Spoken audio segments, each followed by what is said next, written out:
So for those of you that need closed caption, there is a way to join using your computer.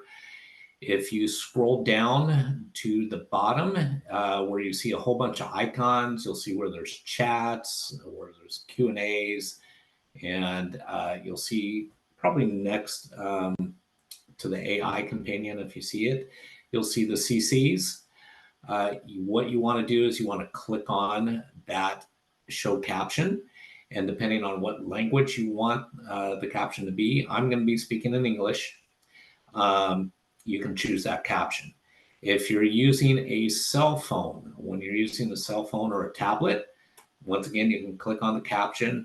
You want to enable the show caption when you're enabling the show caption. And then once you choose the caption language, you can click and save that. So hopefully everybody understood that and was able to get there and to follow the slide.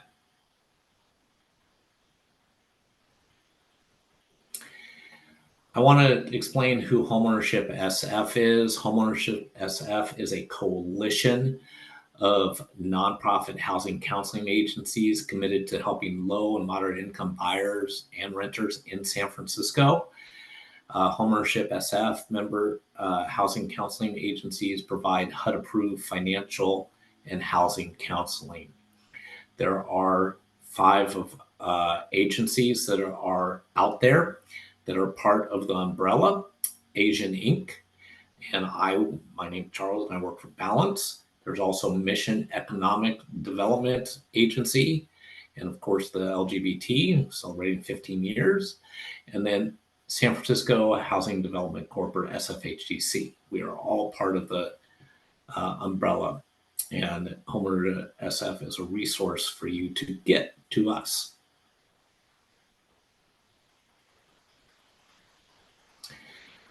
Let me tell you about a little bit about our agency. Once again, a little bit about me. My name's Charles. I'm from Balance. I've been working for Balance for 16 years now. I started there a long time ago after being laid off from underwriting in a mortgage company. Our core services do consist of homeownership counseling. We also do default counseling, reverse mortgage counseling, and pre-purchase counseling, and of course, rental counseling as well.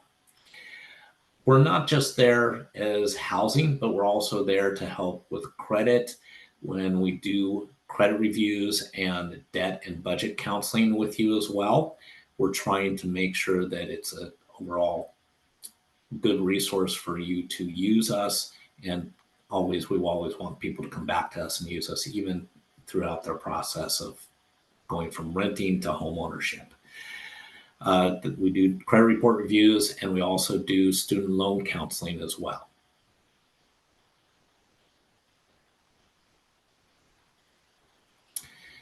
So the majority here is we're not sure. What are we going to do? Are we going to rent or are we going to buy in San Francisco? There's a lot of pros and cons that go on when we're in the process of deciding what to do when we're looking at different options in San Francisco, especially with so many options that you can look forward to when we're looking into purchases or when we're looking into rentals. But one thing you want to be aware of is that it is neither universally good or bad. Just some of the decisions we're making depends on where we are in life. Some of us are at the stages of just beginning to rent on our own. We're out there, we're coming to San Francisco. We've moved to San Francisco from someplace else and we're new to the area.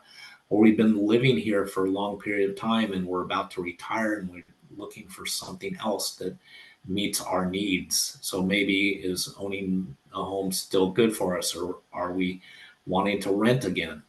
What would be the best option for us? It all depends on our household obligations and our future earning potentials or our goals, what we're trying to get to in the long run. So what do you believe your situation is?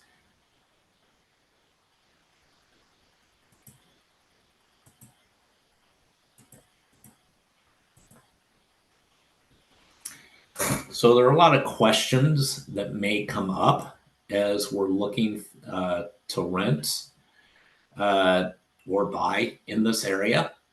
In San Francisco, we know is a very expensive area to live in. How long do you plan to stay in the area? There may be people that, hey, this is a place I grew up in. I want to live here for the rest of my life because my family's here. Everybody else is here. I want to be living in this area. There may be others of us that, you know what, I'm in my 20s. I'm here because I like the area and I want to see what it's like, but I may be going back later on. So, okay, I may spend that time deciding which way I want to go. The other thing that you want to figure out is how much are you willing to save?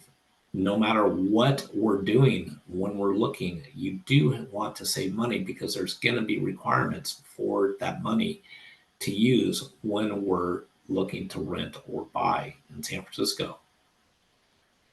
And then what neighborhoods do you want to live in? When we're looking at different neighborhoods, you can go during different times of the day, different times of the week to check out the neighborhoods, especially those of us that have never lived in San Francisco or never been in San Francisco. We don't know the area that well. We want to get to know the area that well. And what are your plans? We already talked about what are your plans after retirement. The other thing is, what if your household size is changing? Let's say you're newly married, you just got married, and you eventually want to have a family. What are your plans with that family and household size? What's going to go on?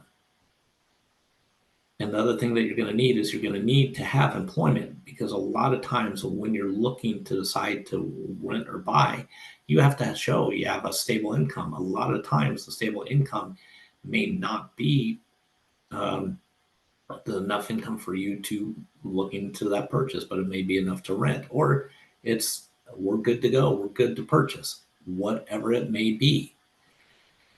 And then, do you have a strong financial management system in place? This is where a lot of people will be talking to you, especially moving forward. If you continue with the Housing Expo coming up this weekend, they're going to be talking about smart money coaching, being specific about what your goals are, measuring out those goals. Are they attainable? Are they realistic? And are you going to put a time stamp on those to make sure that you can definitely move forward with that process?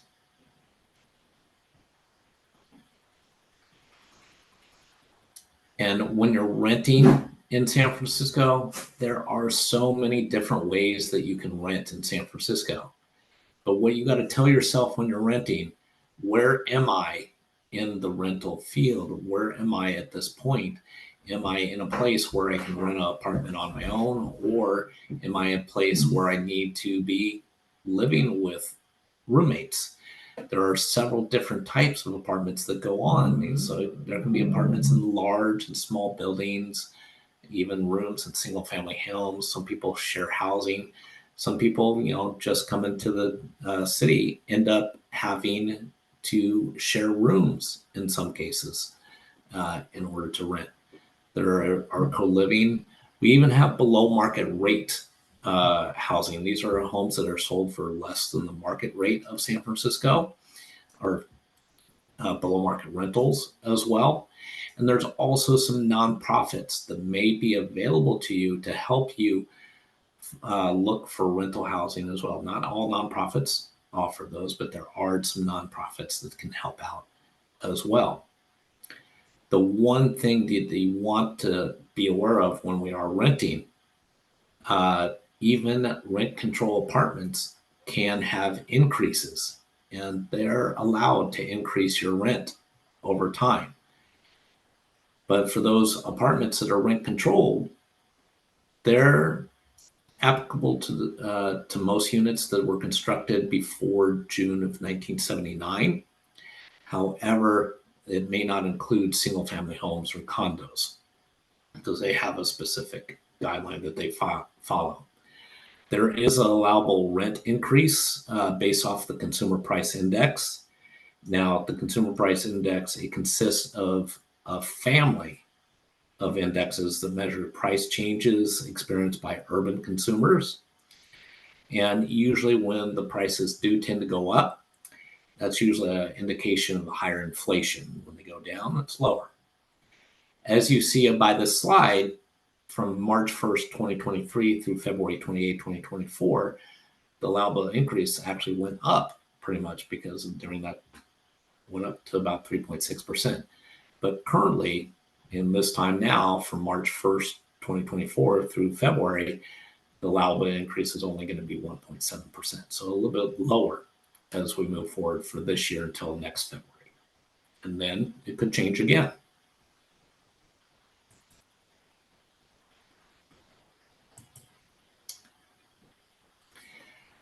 There are risks to renting. So you want to be aware of those risks and how those risks can impact you as you move forward with renting. A lot of people think that, hey, I've lived here forever and I'm renting, I can't ever be evicted. That's not true. That's a myth.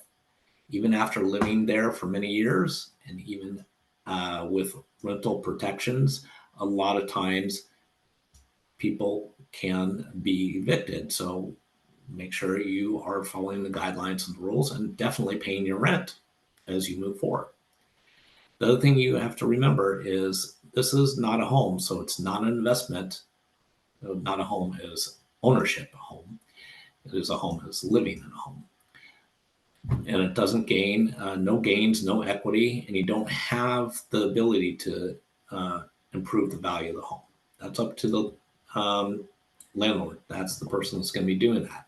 And when you're talking with the landlord has rules and restrictions that you should be following that are part of the lease when you're signing a lease.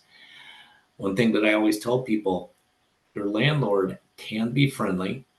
Your landlord can be friendly to you, but remember, it's a business relationship between you and the landlord. A lot of times, sometimes it may not be friendly for some people, but what you want to remember, it's business. And in the business, you follow rules and guidelines and everything should be okay. That's why the landlord's relationship can vary.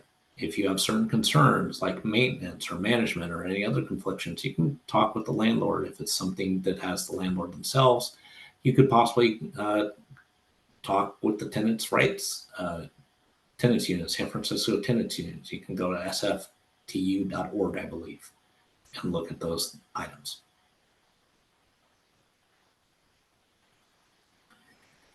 There are benefits of renting. So after talking about the disadvantages, these are the advantages. It is a faster way of securing home. So you could look around. I'm sure people driving a little long and even on the certain bus routes or driving home from work, you may see, hey, for rent signs in the window. You could go to Craigslist and see for rent and basically go to these places and see what they can do. And it's a low entry cost. So therefore, it's not as much money that we have to deal with when we're looking into rent.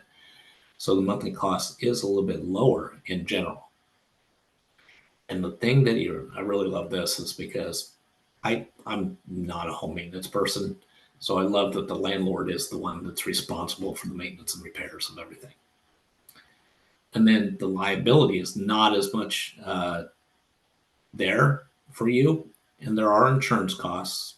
And if you need to leave and if you need to change things because your work needs to move, you're able to move pretty quickly by giving short notice. And then some utilities may be included. Nowadays, they include a lot of things, and some landlords might even include internet. But one of the things that you might want to read and be very careful when you're reading it, you want to understand the lease terms. We're not legal advisors here, but you do want to look at the lease and make sure you read the lease and understand it. If you do have any questions in regards to lease, make sure that you are looking it up on a regular basis and understanding it, and then ask the landlord or the leasing agent questions.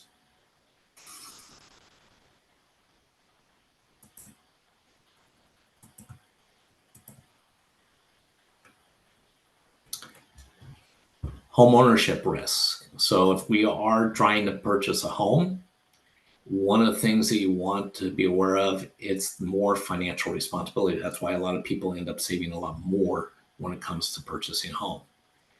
And believe it or not, it requires extensive record keeping and long-term planning for when you're purchasing a home.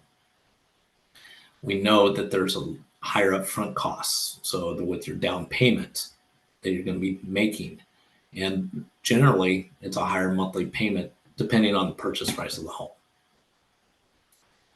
And the other thing is it's harder to relocate. So if the value goes down, it may be harder to sell a home. You may not have an easy sale. And usually when you're selling a home, if you can't get a sale right away, it could take 3 or 4 or even more months just to try and sell the home within that time period. And then depending on the investment gains and losses will depend on the market. If you don't remember, if you're, I'm old enough to remember that back in 2008, a lot of people were impacted by everything being upside down in value. And because it was upside down in value, a lot of people weren't able to refinance their homes. They weren't able to sell their homes.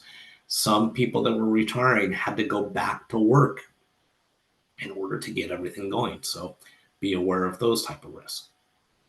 Excuse me.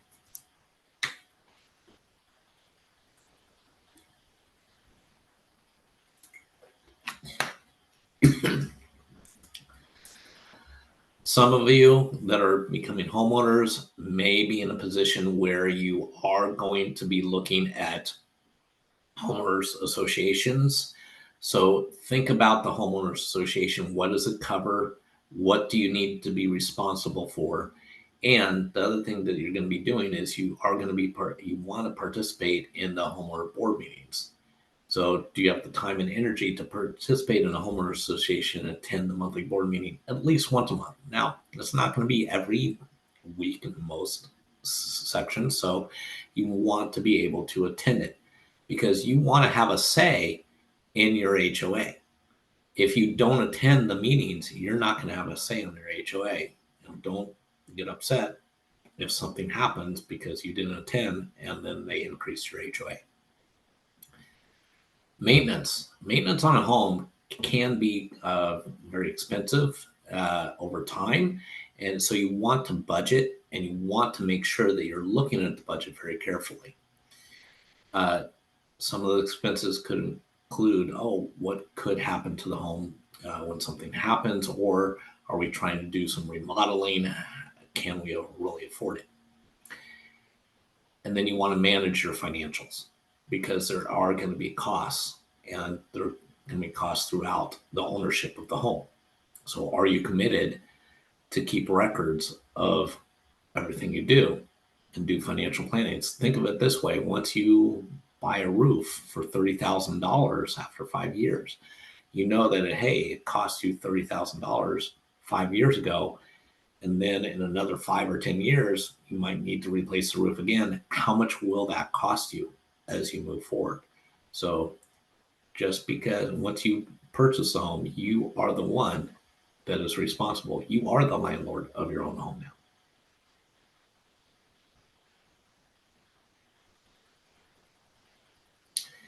So I'm going to hand it over to Maya A, and she will continue discussing about the difference between rent versus buy. Thank you, Charles. Hi, everyone. My name is Maya. I am a mortgage loan officer, aka Credit Solution Advisor with Bank of America. My financial center is right here at the Stonestown Financial Center in San Francisco. I have been with the bank for about 15 years and been in this San Francisco Bay Area community for about 21 years as a realtor as well as mortgage loan officer. And thank you for having me here. What I am they are going to present is I'm going to provide some more additional information on what Charles has already covered.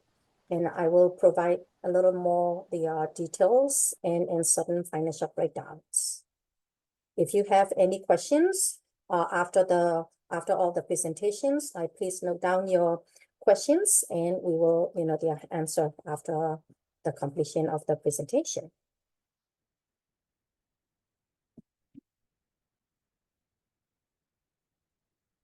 So is buying a home right for you? Let's start with that. So it is an exciting step and also very emotional.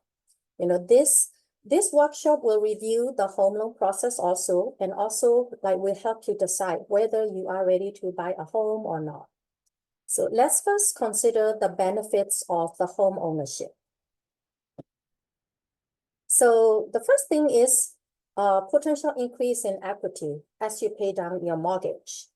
So mortgage payments consist of your interest payment that you owe, and as well as a small portion of the amount of the loan that you borrow from the bank. So you are paying down month by month.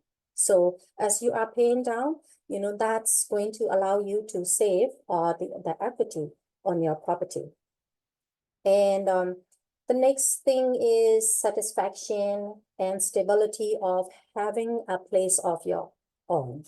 So this is like the feeling, the benefit, that you feel at home, instead of like, they're staying at a place that you don't own and paying rents every month. And also, you can avoid the risk of rental payment going up. So depending on the location of your renting, your landlord can raise your rent every year to a certain percentage, or whenever that they want, while the mortgage interest rate, that your monthly payment is consistent, the same, and doesn't go up. And another factor is the potential tax benefit that you could be getting if interest payments are tax deductible after you buy your home.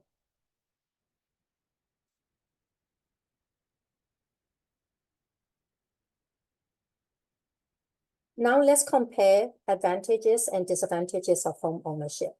And we're going to start with the advantages. So as I just explained, potential tax benefit that you can deduct, during the time that you're tax filing, and a potential to build equity.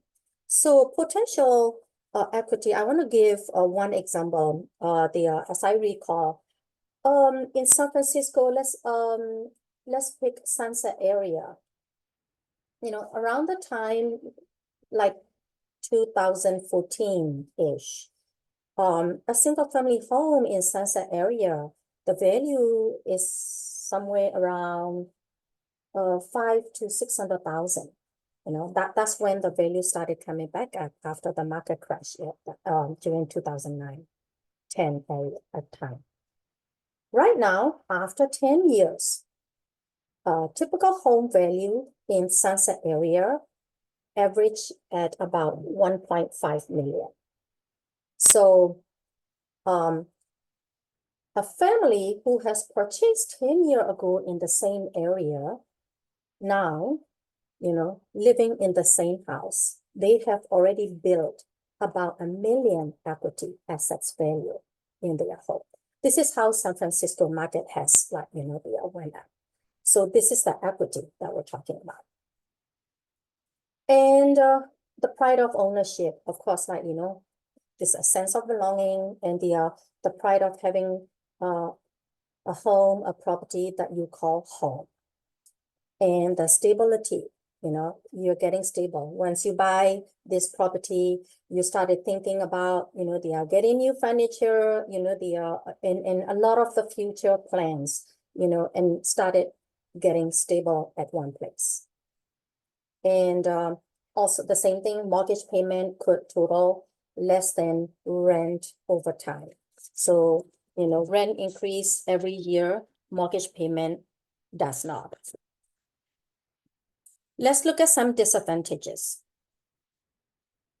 Of course, you have to pay property taxes. That comes with owning a home, whether you buy a condominium or a single family home. There is an annual property taxes that the county office will be sending to you twice a year. And you will be paying homeowner insurance. If you are renting right now, you might be paying just the renter's insurance, which might be about $200 per year. or $300 per year at most. But when you buy a home, you are going to have to pay for homeowner insurance, which is, more than insurance. And of course, you will have to spend upfront down payment and closing costs. You need to have enough saving for these. And a long-term commitment to a location. Whether you like it or not, you're going to stuck with this home for a certain time until you are able to sell or get rid of it when you don't want to live there anymore.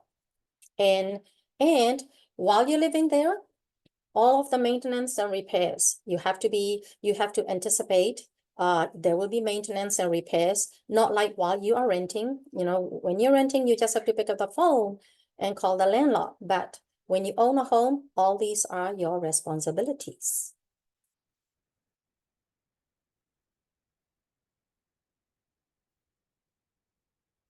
So what makes up a mortgage payment after you buy a home? We call it PITI. It consists of principal, interest, and property taxes and home insurance, but I just explained it to you. So principal is the amount of the loan that you borrow when you pay down slightly to build up your equity. That is a principal amount. And the interest is the total interest that you are paying, the interest rate that you are getting from the lender. Property tax, this is the tax that you will be receiving twice a year bill from the county recorder office. And insurance consists of the homeowner insurance. And if you are buying a condominium, there will be two parts. The HOA monthly payment, that is also the insurance, plus another insurance called HO6, that is your content, for the condo insurance. So those who are trying to buy condominium, you will be paying additional small amount of insurance in addition to the monthly HOA dues. So these are in the PITI for your monthly mortgage housing payments.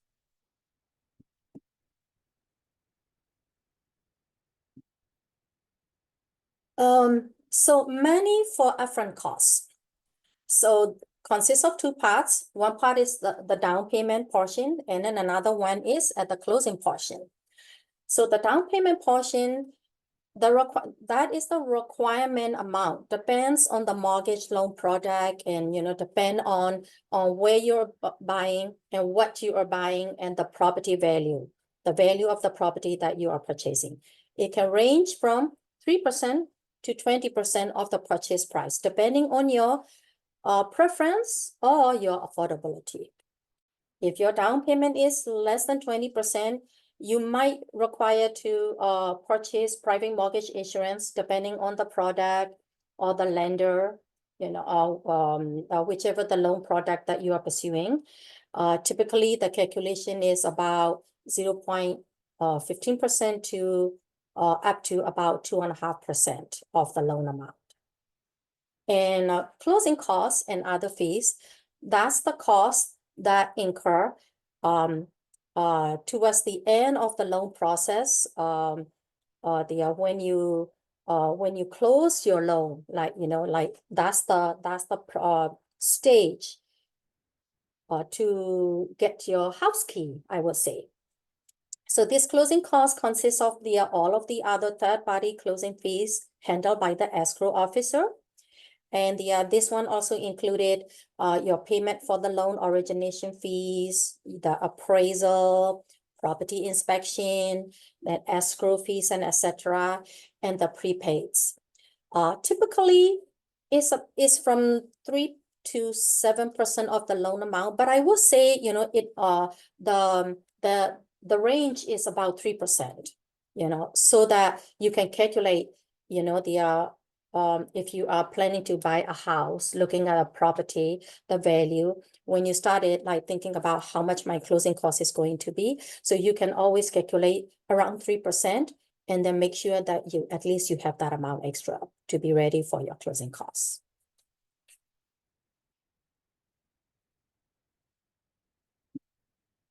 Another important factor is your employment and verifiable income.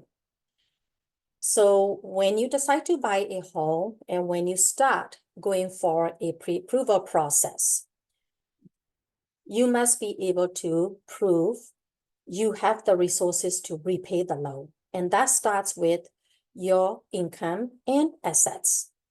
Your income, of course, your employment status. The lender will be looking at your employment, your hourly pay, monthly salary, or your annual income.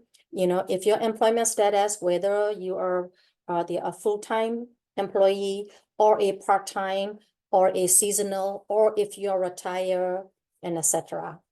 And your credit history, the lender will look at that too. And your monthly mortgage payment and other mortgage related obligations, you know, the lender will also check, you know, if you already have other mortgage you are paying, and are you a first time home buyer, or do you already have other properties and other liability, you know, that you are responsible for? And also other debts such as like student loans, your car payment, and etc. And that all of these payments come down to your total monthly debt to income ratio compared to your income. So this is how the lender weigh, you know, how much of a loan amount you can qualify.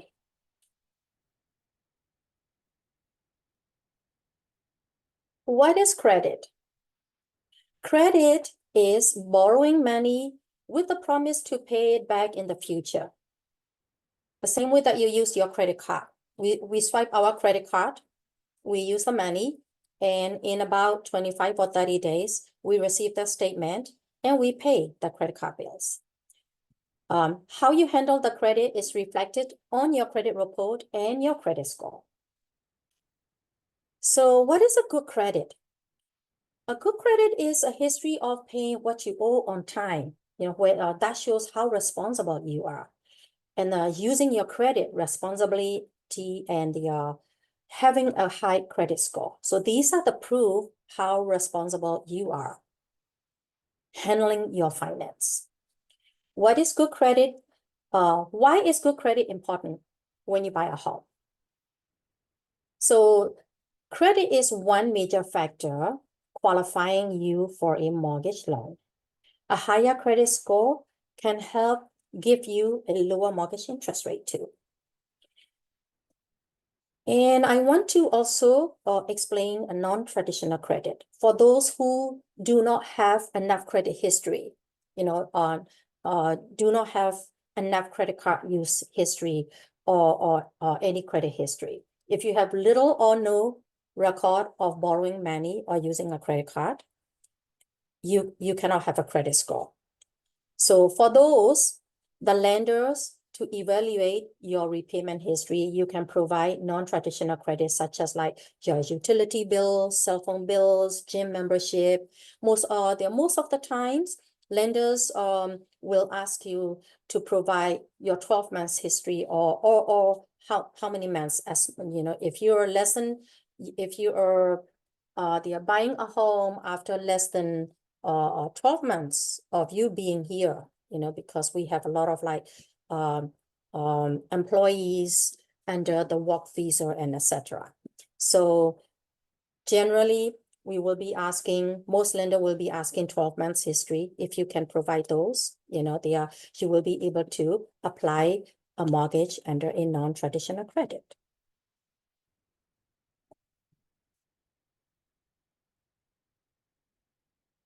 So how assessing and reviewing your credit?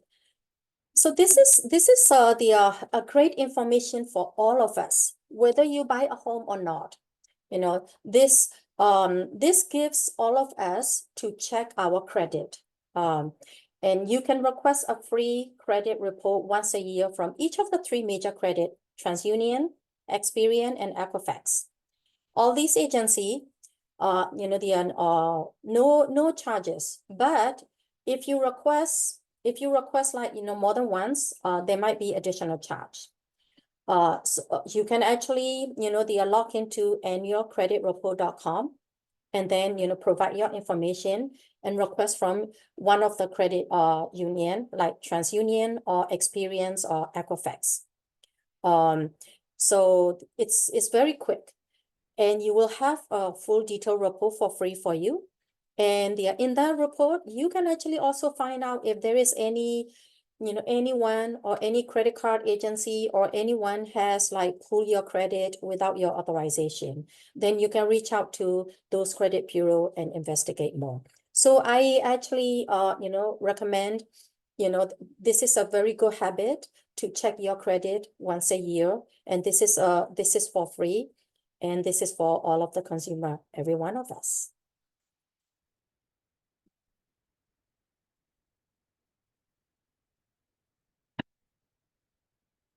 I also want to share some of the solutions for common barriers to home ownership. One is flexible product guidelines. We do have an affordable loan solution, that has a 3% down payment option for those who do not have a lot of saving, and that 3% down payment can also consist with a gift as well from your family, and also you can also pursue down payment assistance programs. Non-traditional credit also allowed. Co-ops are the part of the property types, acceptable property types. These are a little similar to condominiums, but they are not condominium, a little different. Alameda County has a lot of co-ops as well. And non-occupant co-borrower allowed. This is like if you want to buy a specific property, your income is not enough, your parents or your sibling can be on the loan as a co-borrower to co-sign the loan. They don't have to move in with you. They don't have to be on the title. They are allowed as well. And for these affordable loan solution products, home buyer education may be required for first-time home buyer from a HUD-approved counseling agency. And these products are also allowed for non-permanent residents, such as like H-1B, under a work permit. And the same rate and terms and condition as US citizens. And we also have some limited funds. They are available for our buyers. America Home Grant, that is up to $7,500 towards non-recurring closing costs. This is the grant, no need to pay back, one-time grant gift from the bank. Of course, subject to verification of the income limit and geographic requirement, these will be applied. And you don't have to be a first-time home buyer to be qualified for this grant. Another grant that we provide is down payment grant up to $10,000 or 3%, whichever is less. So this is strictly for you to use as part of your down payment, not for the closing costs. So once you, most of the time when you qualify for the down payment grant, you also qualify for the America Home Grant. So usually, a home buyer usually end up getting a total of $17,500 from us.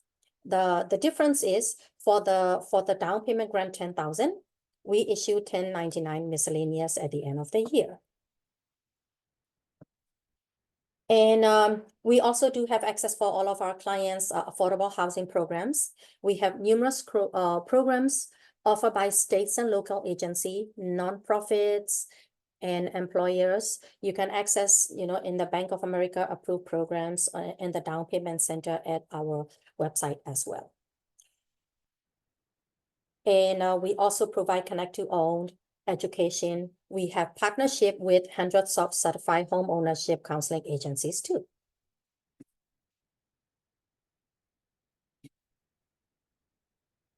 So this is what I have just explained, the layering solution to maximizing your benefit when you obtain a loan. So you have a chance up to $17,000 500 in closing costs and down payment, which I just explained. The America Home Grant, 7,500, and the down payment assistance of 10,000 plus down payment as low as 3% with our affordable loan solution. It is a fixed rate loan, a 30-year fixed rate loan for all the eligible borrowers that offers a competitive rate. Mortgage insurance is required. However, if you are pursuing Mayor Housing's down payment assistance program, you don't need to pay a mortgage insurance because almost half of your down payment is coming from the Mayor Housing. So then in that case, you don't need to worry about the mortgage insurance. It's not required. And you may also qualify for other local or state down payment or closing cost program that make you buying a home process even more affordable and easier. So our grant program, they're stackable with the most of the Mayor Housing, the office down payment assistance program. And that's pretty much that I need to share. And thank you so much, everyone. Thank you, Maya, for that information. So I know there's a lot of information going through tonight's workshop. So if you're still unsure, especially for the home ownership, one of the things that you can do is you can attend a city program that offers orientations that talks a little bit more in detail in regards to the programs that are available for home buyers. And then once you complete the orientation, take the workshops. I just went on to homeownershipsf.org to see when the next orientation was, and the one that's going on tonight at 6 o'clock is full. So if some of you are here today and are in the process of taking that, you'll be able to take that tonight if you're already registered, but it is full. The other thing to be aware of is if you go to Homeownership SF, you can look to see when the next workshop, the orientation that I saw that's next available is fortunately our agency, Balance, but you do still have to register at Homeownership SF. You can need also call the phone number there. Once you complete the orientation homebuyer workshop, you can request a free one-on-one counseling session with a HUD-approved counselor from any of those agencies. Just a reminder, whoever you take the workshop from, you want to stick with that agency. And then after that, you would meet with a loan officer to review your loan options. And what they can do is they can estimate monthly costs and see what you're eligible for. A lot of people do want to purchase homes, but sometimes when they do sit down with the loan officer can do a pre-approval to help determine what would be most likely that they would be able to afford moving forward.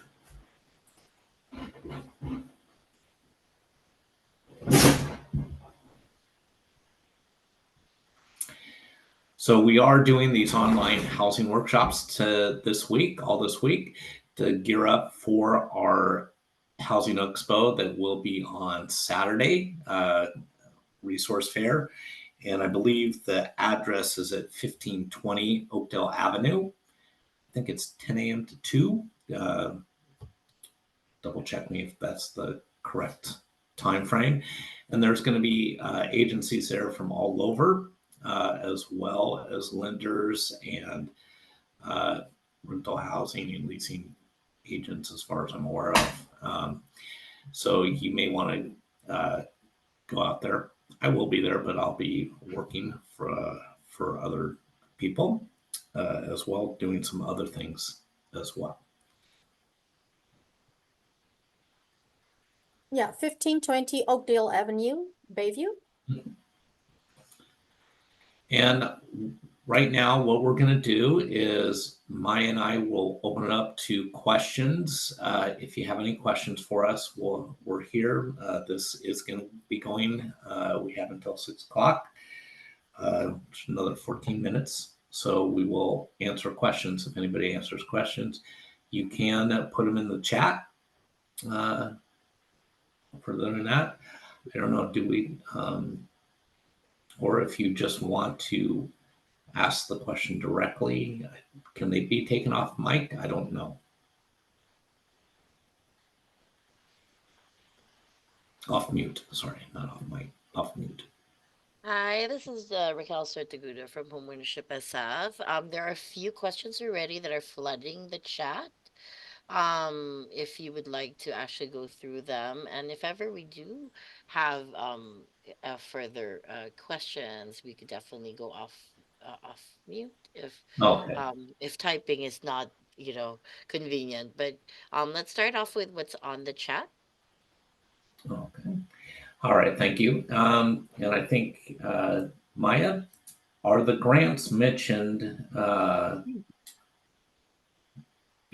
not sure, Syra, B of specific? Oh, I'm guessing, are the grants mentioned B of A specific? The grants, as in like what I just explained, 10,000 and the 7,500. I'm These, assuming that. yeah, these are like the criteria is like the area medium income limit, as well as the property location applies. So usually whenever I work on a pre-approval, when a buyer, an applicant is within the income range, and in San Francisco, most of the time, at the time of the pre-approval, I will be able to provide the information that you are qualified for this 17,500. So the criteria is, I would say, the income limit and the property location. Okay. And Zoretta asks, I hope I'm pronouncing that name correctly. I apologize. Should I bring any documents to the expo, like tax returns and income information? And it depends what you're doing. It depends. What do you want to bring them for? That would be my first question. If you're looking to get a loan, maybe with the lender, you can bring them. If you're looking to see if you would be qualified, housing counselor can take a look at them if you want to bring them. It's up to you if you want to bring them or not. Most of the information will be pretty much information that you'll get from everybody as far as what to bring their documents. Typically, if you're renting or doing renting counseling or housing counseling or home ownership counseling, they typically will go over the documentation with you for those specific terms when you're ready to be counseled. Will San Francisco Housing Authority be at the expo? Yes, all the 5 nonprofits will be at the expo that are part of the Homeownership SF umbrella. So what if you can't make it on Saturday? That disappeared on me. If you can't make it on Saturday, you're welcome to reach out to any of the organizations. If you want to reach out to our organizations and contact us, you can call our number, 800-777-7526. If you have questions in regards to lending, you can talk to a lender at Maya's organization as well, or any of the nonprofits. Okay.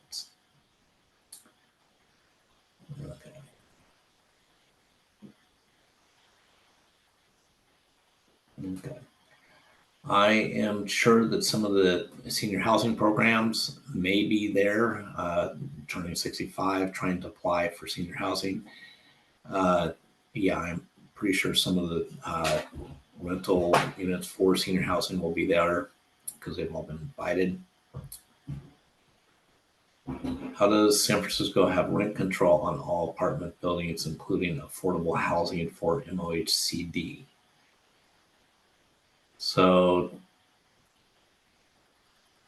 it's not, if I remember correctly, it's not all. Certain buildings prior to June of 1979 have rent control, but once they're done with the rent control, some of them may change it from doing a rent control once the person's moved out.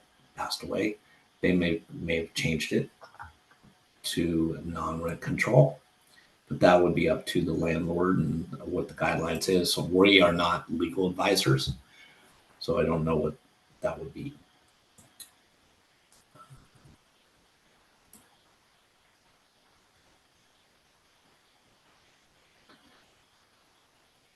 Okay.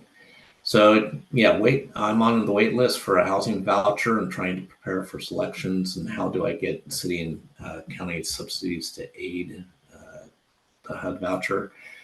I believe they will be there at the Housing Expo this weekend. The one thing that you could do is you can go to what was it?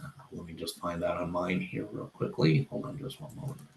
That came up, so I'm trying to find my information real quick. I believe there is a place that you can go look to see where your status is with San Francisco Housing Authority, or I'm trying to remember exactly what that one is for. And Raquel has inputted information in regards to rent control on there in the chat. So if you look in the chat, she has inputted that information. Hi, just to chime in, are we looking for what's going to be available for the San Francisco Housing Authority? Is that correct? Regarding the vouchers? Hello?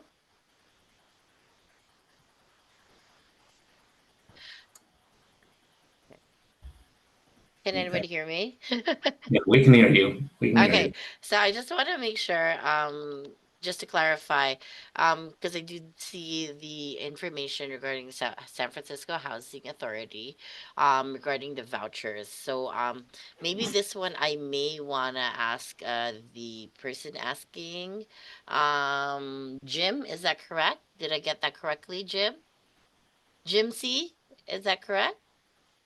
If you could go off mute if you're comfortable, if you're okay with that, just so that I could get a little bit more information regarding your question on the housing authority.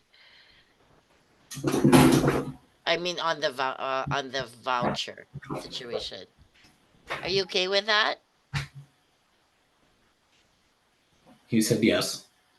Okay, yes. Go ahead. Go ahead. Go ahead and unmute yourself. You can unmute yourself from your end.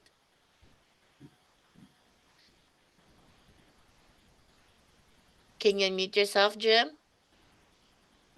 Jim C. Oh no. Okay. It's So I still just unmuted.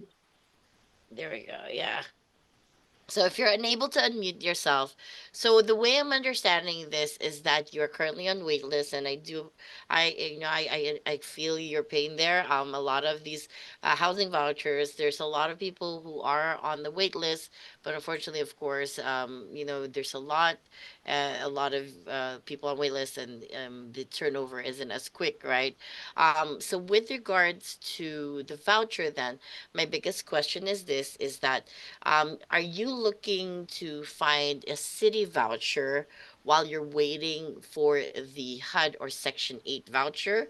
Or are you asking whether or not it's possible to put on top of your HUD voucher the ability to also add on another voucher?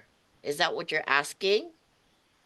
Okay, so Jim, so I guess I got your question then. So it's not possible for you to actually have for example, you have a Section 8 or a housing choice voucher.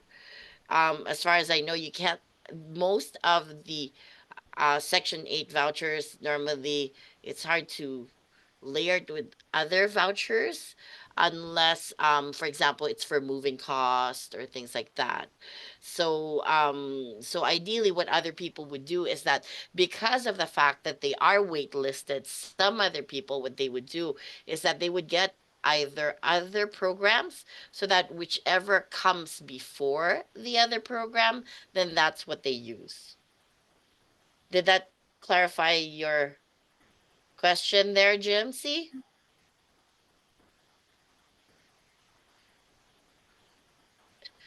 There will be a lot of counselors, actually, great introduction. So at the Housing Expo, for those people who have personal questions, there are over 60 different agencies and organizations, including housing counseling agencies that will be at the exhibitors hall. However, there is also a help center wherein people can actually answer your personal questions on a one-on-one basis. Short conversations, about 20 minutes, 15 to 20 minutes. In fact, Charles is going to be there, right, Charles? You're going to Yeah, I'm be gonna be there. there. I'm gonna be Yes. open. And so we will have that for you. And I did see Jennifer was asking what type of documents you would want to bring, depending on what type of information you want to have, right? So, of course, if you intend to get seated with a housing counselor, you want to bring, and you want somebody to look into your viability or ability to purchase or rent, maybe copies of your pay stubs or anything that proves your income. Maybe like, um if ever you have any questions, depending, let's just say you're in there asking about your lease or asking about your relationship with your landlord, maybe your lease agreement, whatever you think will be helpful for the conversation you want to have to bring to the table, if ever you're either doing a one-on-one counseling session or going to the exhibitor hall. Exhibitor hall, unfortunately, that's of course more that's more in public. So that means to say that you don't want, as much as possible, you want to be you want to protect, we want to protect your private information as well. So however, if you're talking to a housing counselor, feel free to bring whatever documentation you feel that can allow you to at least give an idea to the counselor what would be available. We have legal advisors that are coming in, mediators that are coming in. We have people speaking in Spanish and Chinese coming in to help out.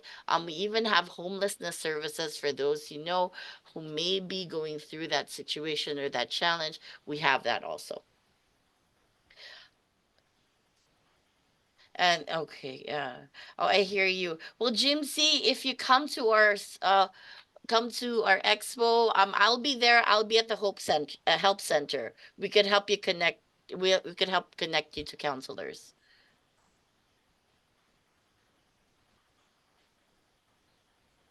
Definitely, we have people, seniors. We have people who will be assisting seniors as well. Jim C. See you Saturday too. Anyway, I'm sorry if I had to step in there. That's I want, okay. yeah. Well, it looks like it's 5:59, Charles. I don't know if We got 57 seconds, so I don't know if I have enough time for another question. I did see other questions. Save those. If you didn't get your question answered, save them for the expo. And when you come in, you can ask the housing counselor the questions that you asked us today as well. anyway, before they leave, I want to make sure they get the workshop um evaluation website Okay. there. Some Anyway, you people, go ahead. Sorry about that. I took over. that's okay. So please complete the workshop evaluation. We'll keep this open just for a few more moments with doing that. And then I know that some of you, I saw in the chat that some of you might have an issue trying to get to the survey, copy and paste, or that should maybe, Raquel, you could just put that in the chat one more time, see if that works to help them get to the survey. And she just did. Our time is up. That's my little alarm saying, hey, time's up. And Zoraida, I noticed your question there. So I don't know for all of you, Zoraida, I can actually answer your question if you want when, I'll stay a little bit longer if you want.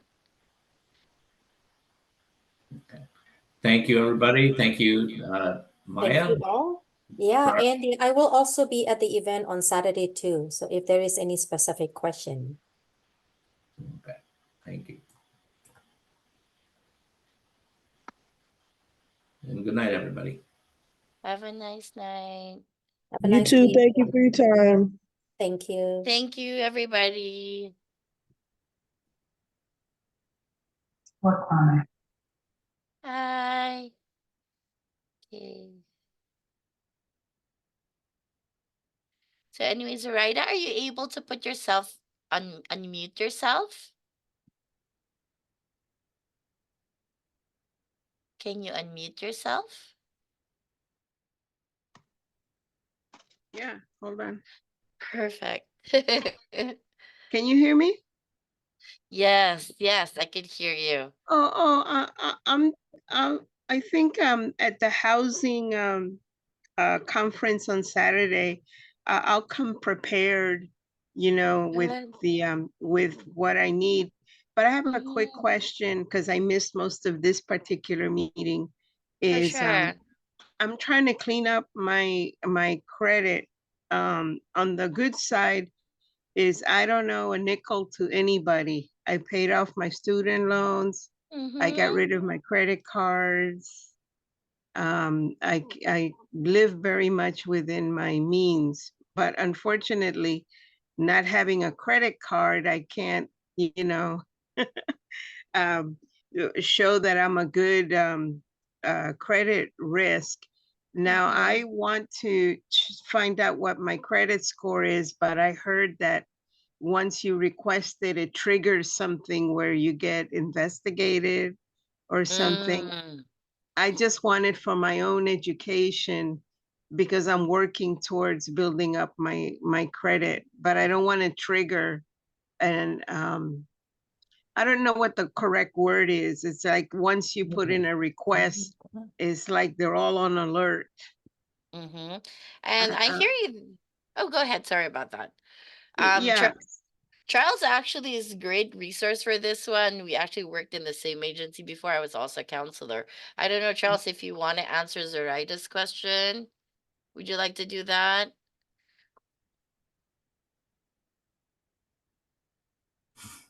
Sorry, got stuck on mute. Sorry about Uh, that. so a couple things that you can do. We always recommend you to go to annualcreditreport.com to print out your report. It doesn't the trigger them to sell anything because it doesn't sell your information to other creditors.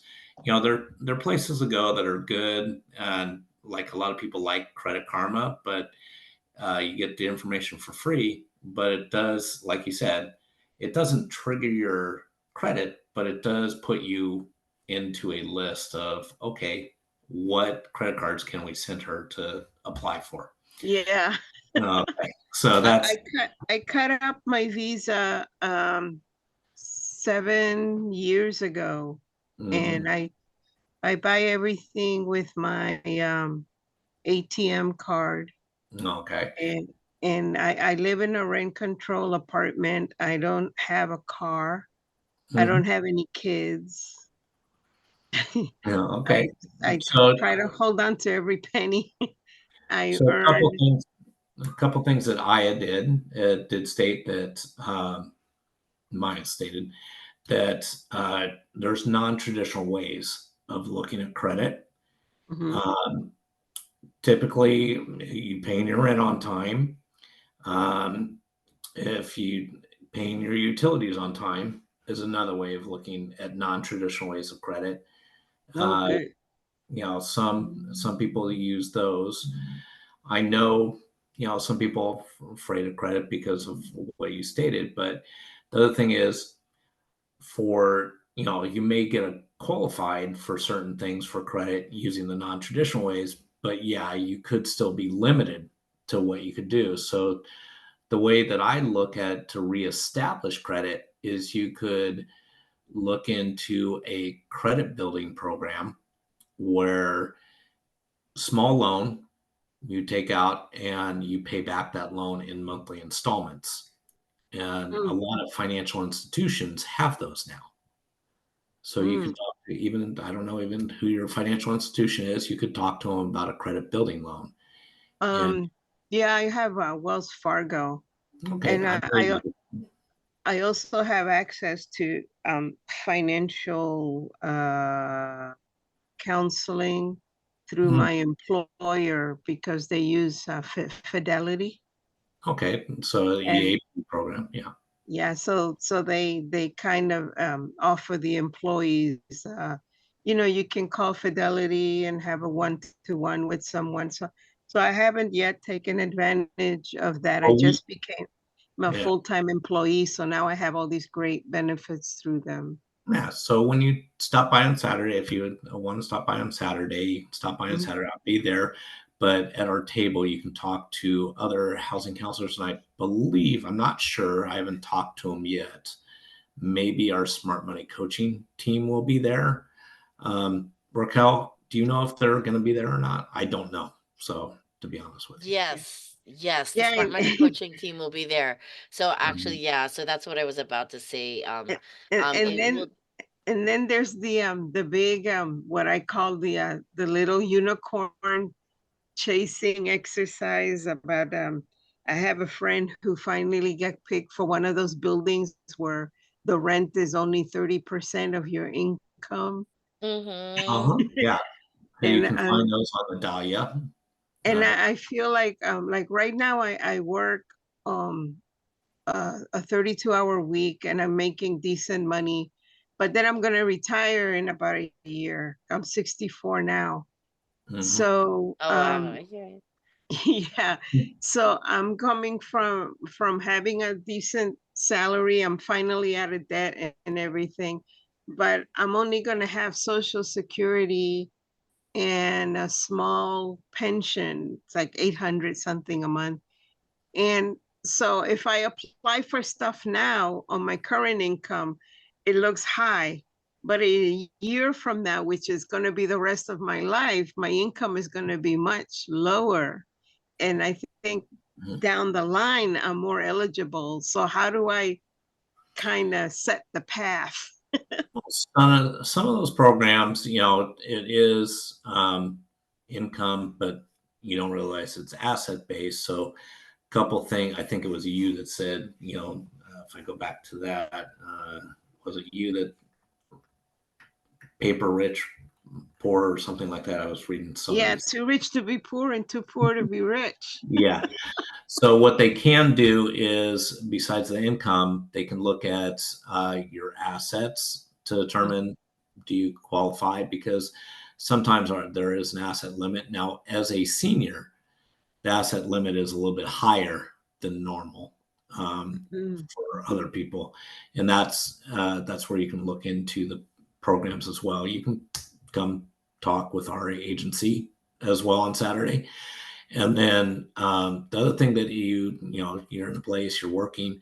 The other thing that you may want to do, because for some of those programs, just like vouchers, since it's very competitive, especially senior housing, it may be Mm. a while before they select you.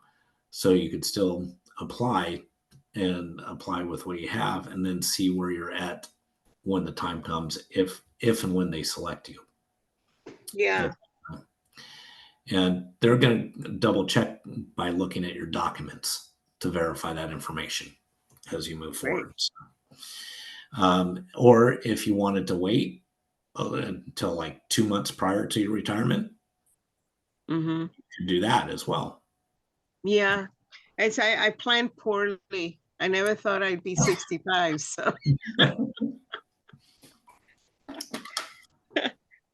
and So you're not 65. I'm going to tell you your age right now.